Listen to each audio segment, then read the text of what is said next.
একজন কোনো বিবাহিত ভদ্রমহিলাকে প্রশ্ন করেছিলেন, আপনি হাউসওয়াইফ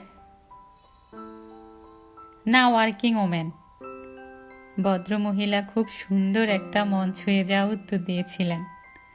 তিনি বলেছিলেন, আমি একজন পারফেক্টলি ওয়ার্কিং লেডি। আমি সকালের অ্যালার্ম ক্লক। আমি একজন কুক, একজন ওয়েটার, একজন সার্ভেন্ট। আমি একজন পার্ট টাইম টেইলার এবং আমি ধোপারও কাজ করি। প্রয়োজনে আমাকে বাসন ধুতে হয়, ঘর পরিষ্কার করতে হয়।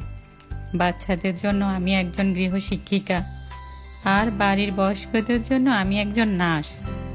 বাড়িতে আসা অতিথির জন্য আমি একজন রিসেপশনিস্ট এবং সারাদিন বাড়িতে থাকা আমি একজন সিকিউরিটি গার্ড।